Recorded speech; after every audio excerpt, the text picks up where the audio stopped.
ሰላም። ዛሬ ብዙዎቻችንን ስለሚነካ ግን ምናልባትም በትክክል ስላልተረዳነው አንድ ጉዳይ ላይ በጥልቀት እንገባለን። ይኸውም የደም ግፊት የደም ቧንቧ በሽታ ነው።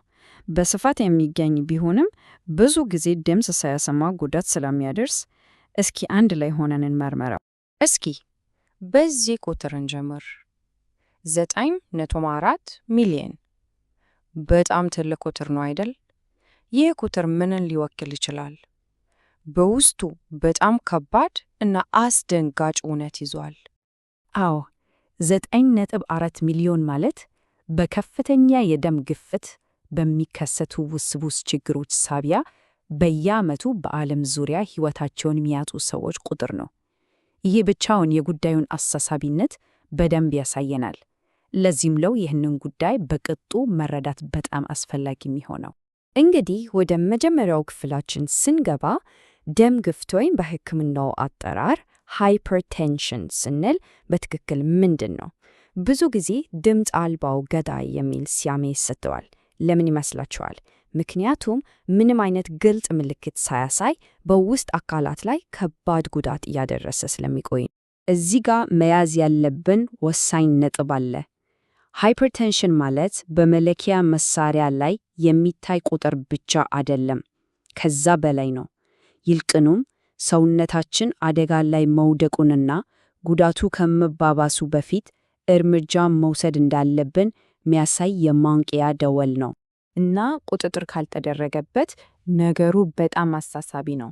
የልብና የደም ዝውውር በሽቶችን የመጋለጥ ዕድልን እጥፍ ያደርጋል። አስቡት፣ ከልብ ድካምና ስትሮክ አንስቶ እስከ ኩላሊት መድከም ድረስ ሊያስከትል የሚችላቸው የጤና ችግሮች ዝርዝር በጣም ረጅምና ከባድ ነው። እሺ፣ ታዲያ ሰውነታችን የደም ግፊትን የሚቆጣጠረው እንዴት ነው?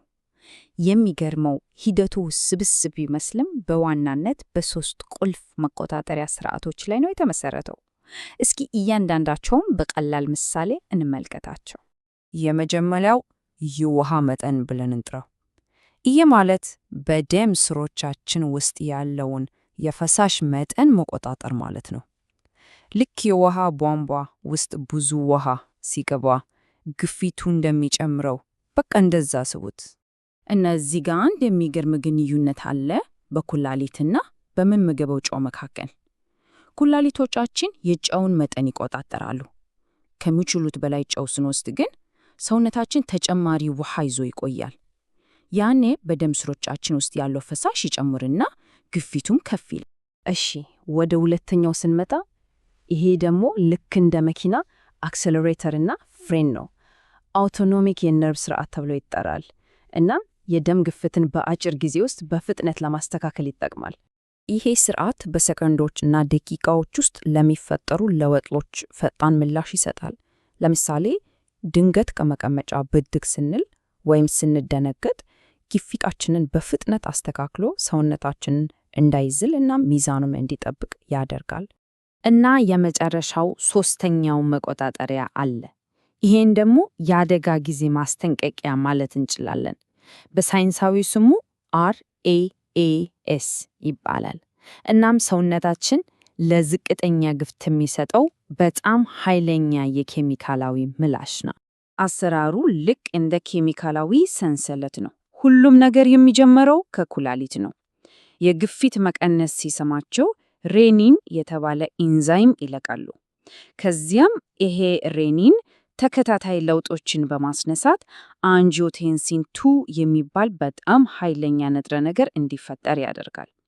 ይህ ንጥረ ነገር ሁለት ትልልቅ ስራዎች አሉት። አንደኛው የደም ስሮችን ያጠባባል፣ ሁለተኛ ደግሞ ሰውነታችን ጨው እና ውሃ እንዲይዝ ያደርጋል። ሁለቱም ድርጊቶች የደም ግፊትን በፍጥነት ወደ ላይ ያነሳሉ። እንግዲህ እነዚህ ስርዓቶች እንዴት መስራት እንዳለባቸው አይተናል። ግን ነገሮች ሲበላሹስ? ይሄ ሚዛን ሲዛባ ምን ይሆናል?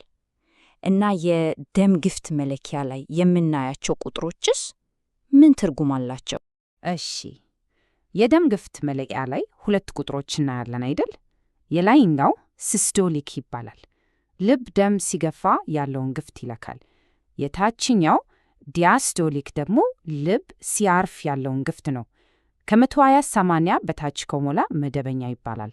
ከዛ በላይ ሲሆን ግን ወደ ቅድመ ደም ግፍት እና ከዚያም ወደ ከፍተኛ የደም ግፍት ደረጃዎች ይሸጋገራል። ይህ መረጃ ደግሞ በጣም አስደንጋጭ እውነታ ነው የሚያሳየን። ከሁሉም የደም ግፊት ካለባቸው ሰዎች ውስጥ አስቡት፣ ከ18 በመቶ በላይ የሚሆኑት ችግሩ እንዳለባቸው እንኳን አያውቁም። ያው ድምፅ አልባ ያልነው ለዚህ ነው። ይህ በምርመራ በሕክምናና በእውነተኛ ቁጥጥር መካከል ያለውን ትልቅ ክፍተት ያሳያል። እሺ፣ ይህ ሁሉ መረጃ ካስጨነቀን መልካም ዜናም አለ። ነገሩን መቆጣጠር ይቻላል። እና የመጀመሪያውና በጣም ኃይለኛው መፍትሄ መድኃኒት ጋር ከመድረሳችን በፊት በእጃችን ላይ ነው ያለው። ይህም የአኗኗር ዘይቤያችንን ማስተካከል። ይህንን ገበታ ስንመለከት ለምሳሌ ዳሽ የሚባለው አመጋገብ በፍራፍሬና አትክልት የበለጸገው በጣም አስገራሚ ለውጥ ያመጣል። የላይኛውን ግፊት እስከ 11 ነጥብ ድረስ ሊቀንስ ይችላል። ያ ማለት ትልቅ ነገር ነው። ክብደት መቀነስና ጨው መቀነስም እንዲሁ ትልቅ ሚና አላቸው። አንዳንድ ጊዜ የአኗኗር ዘይቤ ለውጥ ብቻ በቂ ላይሆን ይችላል። ያኔና መድኃኒቶቹ ወሳኝ ሚና የሚጫወቱት እና የሚገርመው ነገር ቅድም ያወራናቸው ሶስቱም መቆጣጠሪያዎች ታስታውሷቸዋላችሁ? አብዛኞቹ መድኃኒቶች የሚሰሩት በትክክል እነሱ ላይ በማነጣጠር ነው። እሺ፣ ይሄ ሰንጠረዥ ሁሉንም ነገር ያገናኝልናል። ለምሳሌ የውሃ መጠን ስርዓት ላይ ችግር ካለ ዶክተሮች ዳይሬቲክስ ሊያዙ ይችላሉ። ይሄ ኩላሊት ትርፍ ውሃ እና ጨው እንዲያስወግድ ይረዳዋል። የፍጥነት መጨመሪያው እና መጠነሻው ስርዓት ላይ ከሆነ ደግሞ ቤታ ብሎከርስ የሚባሉት የልብን ስራ ያረጋጋሉ። የአደጋ ጊዜ ማስጠንቀቂያው ከቁጥጥር ከወጣስ ያኔ ደግሞ ACE ኢንሂቢተርስ የሚባሉት ያንን ኬሚካላዊ ሰንሰለት ነው የሚበጹት። በቃ የእያንዳንዱ መድኃኒት የራሱ ኢላማ አለ። እንግዲህ ወደ ማጠቃለያው ስንመጣ አንድ ነገር ግልጽ መሆን አለበት። የደም ግፍትን መቆጣጠር ማለት በመለኪያ ላይ የሚታየውን ቁጥር ብቻ ማየት አይደለም። ከዛ የጠለቀና የረጅም ጊዜ ግብ አለው። ሁለት ግቦች አሉ ማለት እንችላለን። የአጭር ጊዜ ግቡ ቁጥሩን ጤናማ ክልል ውስጥ ማስገባት ነው። ግን ትልቁ የረጅም ጊዜ ግቡ እንደ ልብ፣ አንጎል፣ ኩላሊት ያሉትን ወሳኝ የሰውነት ክፍሎች ከረጅም ጊዜ ጉዳት መከላከል ነው። ዋናው ነገር ይሄ ነው። ጥናቶች በግልጽ የሚያሳዩት ይህን ነው።